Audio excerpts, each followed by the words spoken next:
Hello students, I hope आप सब एकदम बढ़िया कर रहे हो। और आज का लेक्चर बहुत ज्यादा इंपॉर्टेंट होने वाला है। अब आपको टाइटल से पता चल ही गया होगा कि हमने चैप्टर नंबर 3 कंप्लीट कर लिया है। So now it's time for revision, right?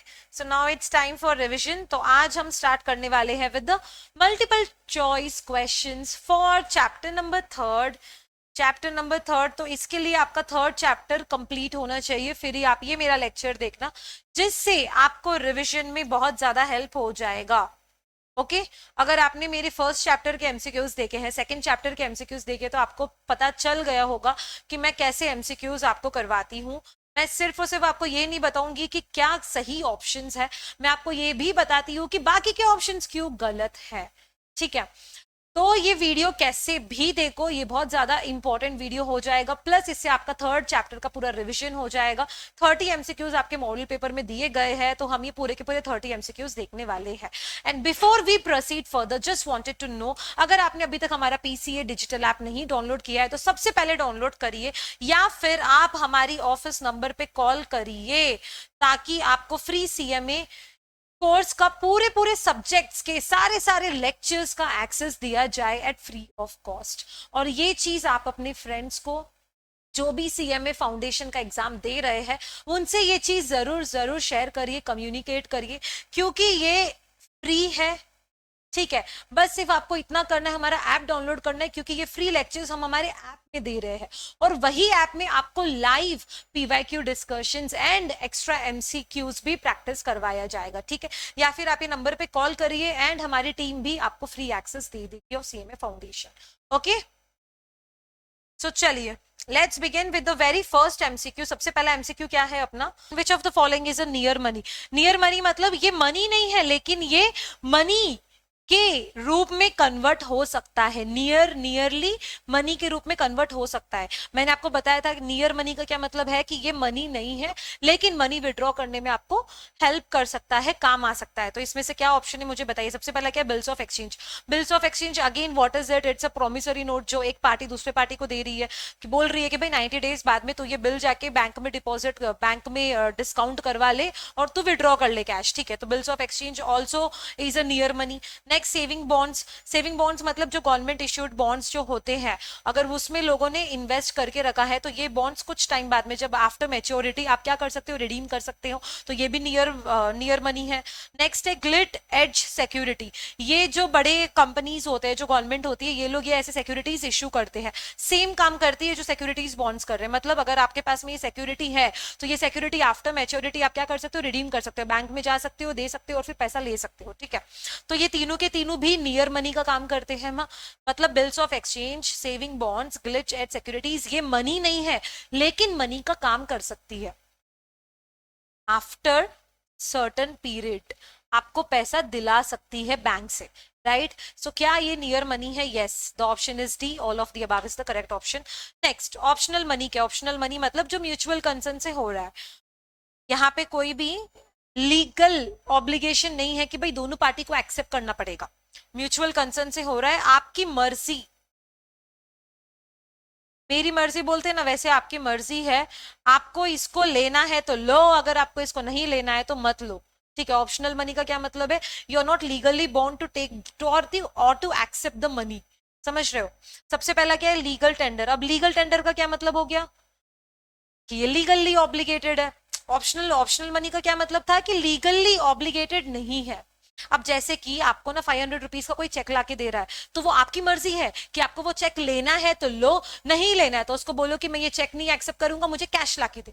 ठीक है, तो यहाँ पर कुछ भी लीगैलिटी नहीं है, आप लीगली बॉन्ड नहीं हो। लेकिन लीगल टेंडर में तो क्या है? लीगली बॉन्ड हो। जैसे फियाट मनी में मैंने आपको समझाया था, जो करेंसी, जो नोट्स इश्यू हो रही है, वो दोनों भी पार्टी को एक्सेप्ट करना पड़ता है लीगली। अगर दोनों भी पार्टी ने अगर एक्सेप्ट नहीं करा है, तो उनको क्या होगा?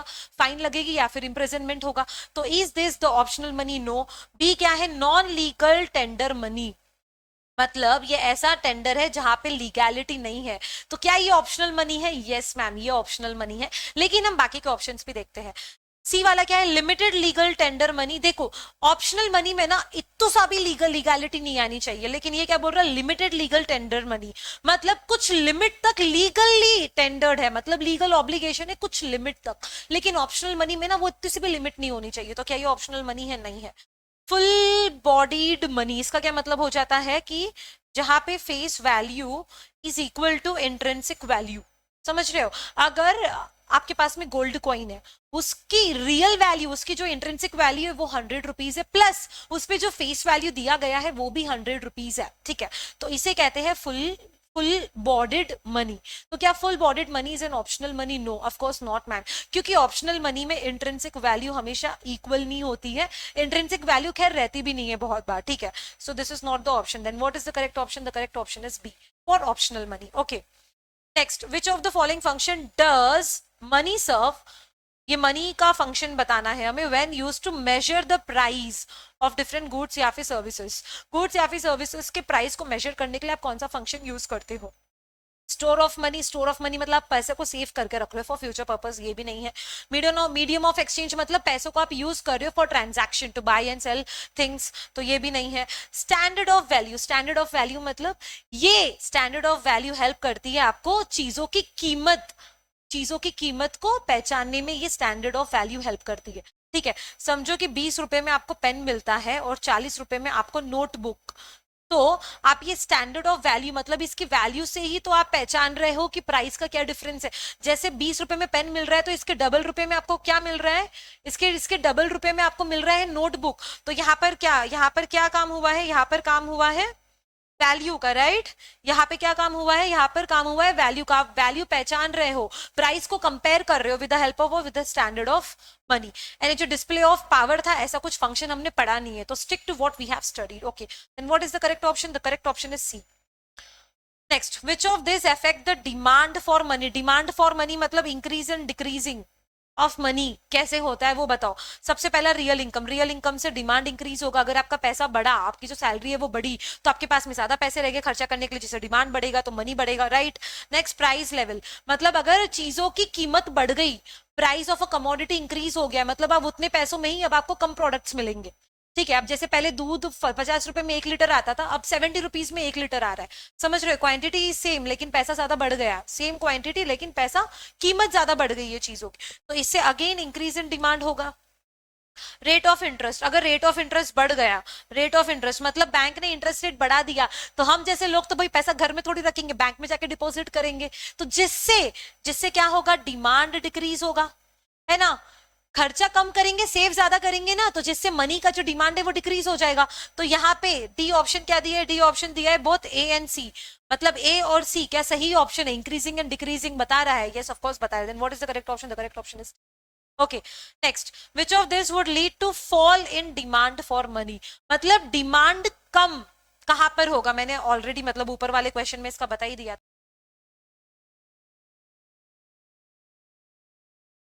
ठीक है, तो इन्फ्लेशन, इन्फ्लेशन का क्या मतलब है कि भाई चीजों की प्राइस बढ़ती जा रही है इन कंटिन्यूअस बेसिस। ठीक है, तो इससे क्या डिमांड में फॉल होगा? नहीं मैम, डिमांड में इंक्रीज होगा। अगर चीजों की प्राइस बढ़ रही है, हमने यहाँ पे देखा था ना प्राइस लेवल, अभी ऊपर वाले ऑप्शन में वही तो कर आए हैं। रियल इनकम में बढ़ रहा है तो डिमांड इंक्रीज होगी, अभी जस्ट हमने अभी वही ऑप्शन में देखा है। Increase in real rate of interest, अगर रेट ऑफ इंटरेस्ट ज्यादा है तो लोग क्या करेंगे? ज्यादा लोन लेंगे, जिससे डिमांड क्या होगा? डिमांड फॉर मनी डिक्रीज होगा। समझ रहे? रादर देन स्पेंडिंग, खर्चा करने के बदले में लोग क्या करेंगे? ज्यादा लोन लेंगे, क्योंकि इंटरेस्ट कम हो गया है, तो इससे डिमांड फॉर मनी क्या होगा? कम खर्चा कर रहे हैं तो डिमांड फॉर मनी डिक्रीज हो रहा है। नेक्स्ट क्या? इंक्रीज इन वेल्थ, अगर वेल्थ में इंक्रीज हो रही है तो डिमांड इंक्रीज होगी। तो what is the correct option? The correct option is सी।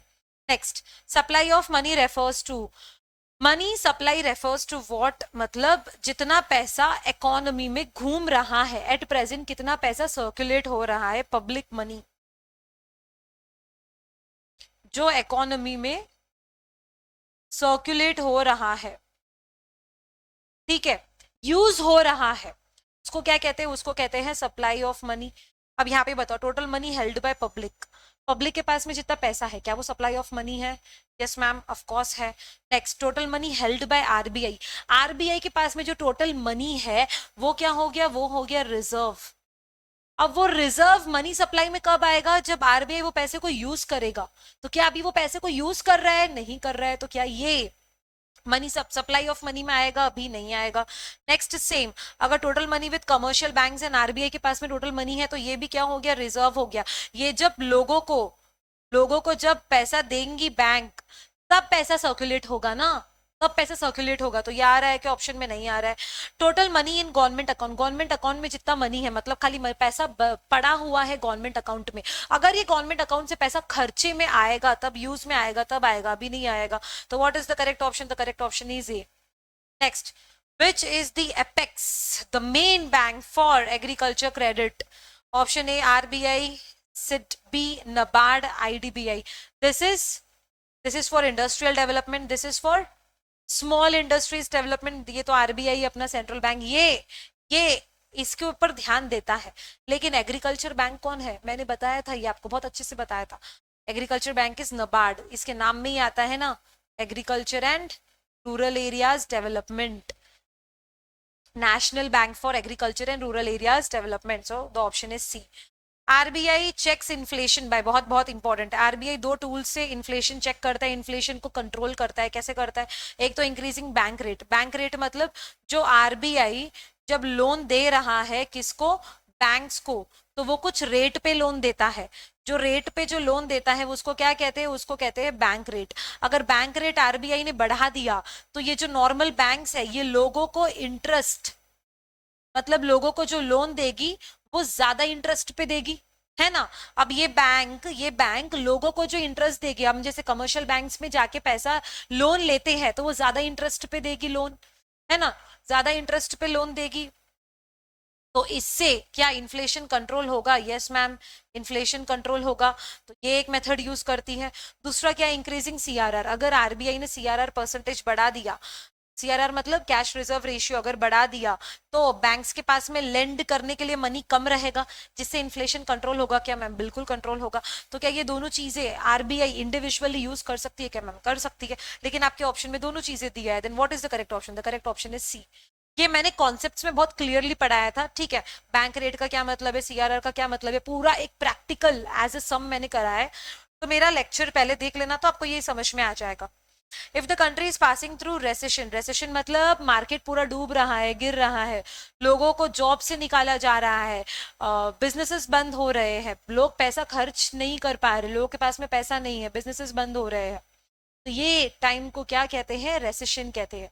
ठीक है, सब कुछ डूब रहा है, पैसा नहीं है इकोनॉमी में, तो तब आरबीआई क्या करेगी? मुझे बताओ, अगर पैसा नहीं है तो क्या बॉन्ड्स को खरीदेगी? बिल्कुल खरीदेगी मैम, पैसा लगाएगी ना, अब इकोनॉमी पैसा लगाना पड़ेगा।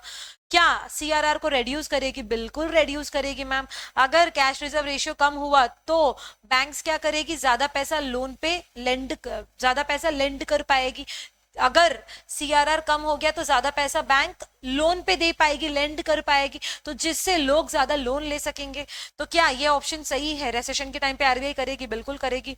Ease out bank rate, bank rate को कम कर देगी, जो अभी हमने यहाँ पे पढ़ा था ना, इन्फ्लेशन के टाइम पे बैंक रेट, अगर उसको कम कर दिया बैंक रेट को, तो बैंक दूसरे जैसे हम जैसे लोग हैं, हमको लोन कम रेट पे देगी। तो क्या इससे ज्यादा लोन लेना लेना पसंद करेंगे हम लोग? बिल्कुल, क्योंकि इंटरेस्ट रेट कम है तो हम ज्यादा लोन लेंगे।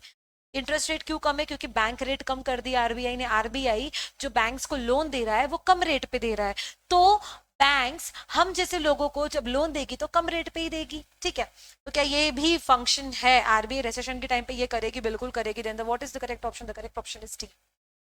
Next, manipulation in CRR enables the आरपेट। मैनिपुलेशन मतलब बढ़ाना घटाना सीआरआर को। वो आरबीआई को हेल्प क्या करती है? To influence the lending ability of the commercial bank, check unemployment growth. ये सब कुछ तो इकोनॉमी से रिलेटेड है, ये सब कुछ का सीआरआर से कुछ भी लेना देना नहीं है। चेक पावर्टी, इंक्रीज जीडीपी, तो ये सब कुछ क्या है? This is related to overall अपनी इकोनॉमी का मेन गोल तो यही है कि भाई पावर्टी को कम करे, अनएम्प्लॉयमेंट ग्रोथ को देखे, इंक्रीज जीडीपी को इंक्रीज करे, ग्रॉस डोमेस्टिक प्रोडक्ट को। लेकिन सीआरआर का क्या मतलब हो जाता है? सीआरआर मैनिपुलेट करती है, बढ़ाती कम करती है क्या? आरबीआई। On what basis? जो लेंडिंग एबिलिटी है कमर्शियल बैंक्स की उसको इन्फ्लुएंस करती है। ऑफ कोर्स जो लेंडिंग एबिलिटी है, आप कमर्शियल बैंक्स किस बेसिस पे लेंड करते हैं? Based on the CRR ratio. मैंने बोला था ना, सीआरआर रेशियो अगर 20% डिपॉजिट कराना पड़ेगा विथ आरबीआई एंड बाकी का जो पैसा है वो बैंक लोन पे दे सकती है हम जैसे लोगों को। मैंने पूरा कॉन्सेप्ट पढ़ाया है यार, ठीक है। तो यहाँ पे what is the correct option? The correct option is A. Next, EXIM bank is authorized to raise loan from. EXIM bank का फुल फॉर्म याद है क्या? एक्सपोर्ट एंड इंपोर्ट बैंक के बारे में हम बात कर रहे हैं, एक्सपोर्ट एंड इंपोर्ट बैंक के बारे में हम बात कर रहे हैं। तो यहाँ पर हम लोग फॉरेन ट्रेड के बारे में बात कर रहे हैं, समझ रहे? फॉरेन ट्रेड के बारे में हम बात कर रहे हैं ना, एक्सपोर्टर इंपोर्टर्स को जो पैसा जरूरत होता है, फॉरेन ट्रेड, फॉरेन करेंसीज, हमने ये देखा है। तो सबसे पहला आरबीआई, आरबीआई से क्या लोन ले सकते हैं? नहीं। आरबीआई से क्यों लोन नहीं ले सकते? क्योंकि आरबीआई ऐसे कॉमन इंटरनेशनल मार्केट में जब आप डील कर रहे हो ना तो आरबीआई लोन नहीं देगा। इंटरनेशनल मार्केट में जब आप डील कर रहे हो ना तो आप इंटरनेशनल मार्केट से लोन लोगे, ठीक है। यहाँ पे जो एकदम सही ऑप्शन है, एक्सिम बैंक कहाँ से पैसा रेज कर सकती है? इंटरनेशनल मार्केट से, क्योंकि ये फॉरेन ट्रेड में इन्वॉल्व है, एक्सपोर्ट एंड इंपोर्ट में इन्वॉल्व है फॉरेन ट्रेड में। तो पैसा कहाँ से लेगी वो? इंटरनेशनल मार्केट से लेगी, गवर्नमेंट ऑफ इंडिया से नहीं, आरबीआई से नहीं। ट्रेडिंग एक्टिविटी है तो एक्टिविटीज को भी ऑप्शन में डाल दिया है, तो the option is C. Next, RBI was nationalized in, ये सबको मालूम होना चाहिए, 1949, जनवरी 1949। मतलब बिफोर जनवरी 1949, पहले ये प्राइवेट था, ये टाइम पे क्या हो गया? नेशनलाइज्ड हो गया आरबीआई। याद कर लो अभी तुरंत। नेक्स्ट, फेरा हैज बीन रिप्लेस्ड बाय, फेरा मतलब फॉरेन एक्सचेंज रेगुलेशन एक्ट, वो किससे रिप्लेस किया गया है? फीना से, ऐसा कुछ है नहीं। फेमा, फिर से फीना, एमआरटीपी, ये सब कुछ खाली बकवास ऐसे दे के रखे, दीज आर फिक्शनरी एक्ट्स जो खाली बस बना के रखे हैं आपके ऑप्शंस में डालने के लिए। The correct option is B, FEMA. FEMA क्यों? देखो यहाँ पे क्या है? रेगुलेशन, रेगुलेशन एक्ट है ना ये, मतलब ये कुछ स्ट्रिक्ट एक्ट था, लेकिन इसको ना मैनेजमेंट एक्ट में, मतलब फॉरेन एक्सचेंज मैनेजमेंट एक्ट में कन्वर्ट किया है। ये थोड़ा लिबरल एक्ट हो गया है, इतना ज्यादा स्ट्रिक्ट एक्ट नहीं है, ठीक है। ये आपकी बुक में नहीं था, ये न्यू है, याद रख लेना।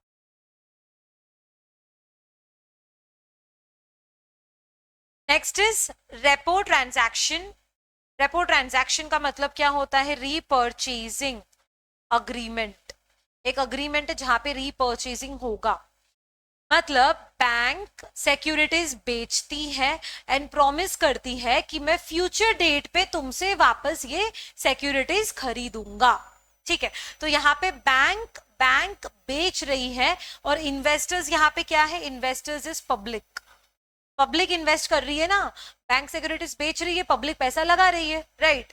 तब ये sale of security by the holder to the investor with the agreement to purchase them at predetermined date and rate and date.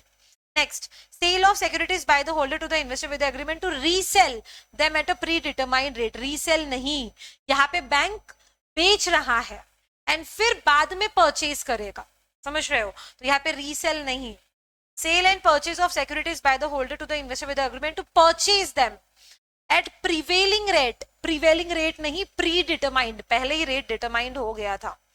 Cell of security by the holder to the investor with agreement to purchase them at market driven rate नहीं, predetermined rate, पहले ही rate हो गया है, rate set हो गया है, वही रेट पे वो फ्यूचर में फिर से पब्लिक से क्या करेगा? सिक्योरिटीज खरीदेगा, ठीक है। तो what is the correct option?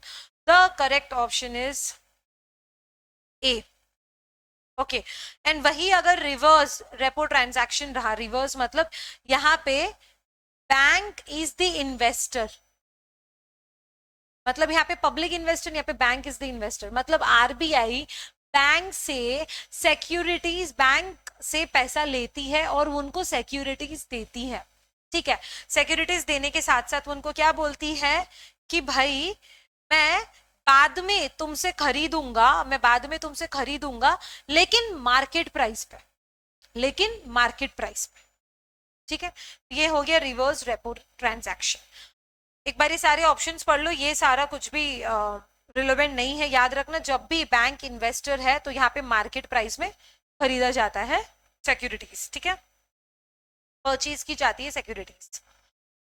Given a reverse ratio, given a reserve ratio 20% is the initial deposit. ये CRR क्या मतलब है? ये CRR हमने ये एक प्रैक्टिकल सम करा था और ये सेम चीज यहाँ पे पूछा गया है. 20% and 1000 rupees is the deposit. 20% CRR है, 1000 rupees deposit in the banking system. Would create secondary deposit. Secondary deposit क्या क्रिएट करेगी? तो आप ये कैसे निकालोगे? 1/20% करो तो कितना आएगा? 1 बाय, अगर आप 1/20% करोगे तो आ रहा है 5. आया क्या आपको या नहीं आया? 1 डिवाइडेड बाई 20%, यहाँ पे कितना दिया है CRR? 20% है ना, 1 डिवाइडेड तो 5 आ गया. अब 5 इंटू कितना डिपॉजिट है? 1000, तो कितना हो गया? 5000. ठीक है, 5000. ये तो प्राइमरी पहला वाले का 5000 हुआ है, लेकिन यहाँ पे सेकेंडरी वाला देखना आपको. सेकेंडरी डिपॉजिट कितना होगा? सेकेंडरी डिपॉजिट मतलब 5000 में से 1000 रुपये आप माइनस करोगे तो सेकेंडरी डिपॉजिट कितना हो गया? 4000. वही अगर थर्ड वाला पूछता तो 4000 में से आप 1000 रुपये जो प्राइमरी डिपॉजिट है वो माइनस करोगे तो कितना हो गया? 3000. ठीक है, तो यहाँ पे सेकेंडरी पूछा, then what is the correct option? The correct option is C. Next, money market deals with only short term credit. Long term में तो कैपिटल मार्केट डील करता है. बोथ ए एंड बी आने का सवाल ही नहीं है. Money market includes, money market क्या क्या इंक्लूड करता है? वन, शॉर्ट टर्म है ना, ये शॉर्ट टर्म फंड्स देता है ना यहाँ पे, तो वन ईयर के अंदर अंदर इशू करता है ना ये सबको लोन. तो कैसे करता है? गवर्नमेंट सिक्योरिटीज से, ट्रेजरी बिल से, bills of exchange. Yes ma'am, all of the above is the correct option. क्योंकि कैपिटल मार्केट मतलब लॉन्ग टर्म में तो आप शेयर्स, बॉन्ड्स, डिबेंचर्स, है ना, इन सब में इन्वेस्ट करते हो, जो कि यूजुअली मोर देन 1 ईयर होता है. लेकिन मनी मार्केट में आप ये सारे बिल्स, कॉमन जो भी कॉमन बिल्स है, जो भी कॉमन पेपर्स है, कमर्शियल पेपर्स जो भी है, sorry not common, commercial papers जो भी है, वो मनी मार्केट में 1 ईयर के अंदर अंदर आप यूज कर सकते हो. Next, in Indian money market who are main borrowers of short term fund. Short term fund के मेन बोरोवर्स कौन है? क्या सेंट्रल गवर्नमेंट है, स्टेट गवर्नमेंट है, लोकल बॉडीज है? In fact all of the above, क्योंकि सबको जरूरत पड़ती है शॉर्ट टर्म फंड्स की, है ना. अपने वर्किंग कैपिटल को कंटिन्यू रन करने के लिए सबको जरूरत पड़ेगी ना. और मनी मार्केट मतलब 1 ईयर. 1 ईयर मतलब वो भी सिर्फ बिल्स, जो shares, debentures more than 1 year है वो कैपिटल मार्केट में चला जाता है. Money market is control by, government करती है. Government is an indirect, control नहीं करती है, वो रेगुलेट करती है क्या? मनी मार्केट को नहीं करती. रेगुलेट सिर्फ और सिर्फ आरबीआई के पास में अथॉरिटी है. अब वहां पे गवर्नमेंट को देख के गवर्नमेंट टिक मत कर आना, थप्पड़ मारूंगी, क्योंकि आरबीआई करती है रेगुलेट. किसको? मनी मार्केट को. एसबीआई को तो क्या बोलते हैं, he is a member. Member मतलब एसबीआई को मानना पड़ेगा. एसबीआई रेगुलेट नहीं कर सकती, एसबीआई को मानना पड़ेगा. All of the above is the correct option. SBI regulate नहीं करती है, एसबीआई को तो मान के चलना पड़ेगा जो भी रूल्स आरबीआई ने फॉलो करा है. Next is, in April 1999 the government of India introduce the bill for the period of. अब ये तो चीज आपको पता होनी चाहिए. कौन सा बिल इंट्रोड्यूस हुआ था 1999 में अप्रैल में? 364 डेज के लिए टी बिल इंट्रोड्यूस हुआ था ना. मैंने ये बताया भी था जब मैंने कॉन्सेप्ट पढ़ाया था. ये 91 डेज और 182 डेज तो पहले से ही एग्जिस्ट करते थे, लेकिन 1999 के बाद में ना 364 डेज वाला बिल इंट्रोड्यूस किया गया है. In call money market fund, call money वाला मार्केट फंड में, मार्केट में funds are borrowed of rent without any security for the period of, मतलब without any security. Call money market में आप कितने दिन तक पैसा लोन पे ले सकते हो, बोरो कर सकते हो? 1 डे. और 14 डेज आ जाएगा तो उसको क्या बोलते हैं? उसको बोलते हैं नोटिस मनी, है ना, उसको बोलते हैं नोटिस मनी. मैंने ये पढ़ाया था. तो कॉल मनी में आप विदाउट सिक्योरिटी 1 दिन के लिए आप क्या कर सकते हो? पैसा बोरो कर सकते हो. यूजुअली बैंक से, जैसे एचडीएफसी ने एसबीआई से पैसा मांगा है, ऐसा. If the buyer of good is call, मतलब जो गुड खरीद रहा है उसको क्या कहते हैं? ड्रॉअर कहते हैं. नहीं, ड्रॉअर तो सेलर हो गया ना, मतलब जो बिल ड्रॉ करता है उसे सेलर कहते हैं, उसे ड्रॉअर कहते हैं. ड्रॉई मतलब जिसको पेमेंट करना है, जिसके नाम पे बिल बना है, तो ये हो गया बायर. बायर को ही पेमेंट करना होता है ना. तो what is the correct option? The correct option is B. And again payee मतलब जिसको पे करना है, तो ये अगेन सेलर ही हो गया. सेलर मतलब ड्रॉअर ही हो गया है ना, ये एक kind of. And none of the above तो है नहीं option. The option is B. Certificate of deposit are issued by the bank. CD are issued by the bank to individuals, companies, public sector units. All of the above. Then the correct option is D. CDs जो होते हैं, CDs मतलब bank issue करती है जब भी उन्हें ज्यादा पैसा चाहिए होता है तो वो फिक्स्ड डिपॉजिट के रूप में क्या करती है, ज्यादा फिक्स्ड डिपॉजिट चाहिए होता है तो वो सर्टिफिकेट ऑफ डिपॉजिट इशू करती है। तो ये कौन कौन इसमें इन्वेस्ट कर सकता है, इसमें इंडिविजुअल कंपनीज, पब्लिक सेक्टर, ये सब लोग इन्वेस्ट कर सकते हैं, राइट। तो ये सबके लिए इशू होती है। Next, which are unsecured promissory note. Unsecured मतलब जहां पे सिक्योरिटी दी नहीं गई है, नो गारंटी, नो सिक्योरिटी, तो क्या कहते हैं उसे, commercial paper, certificate of deposit, treasury bill.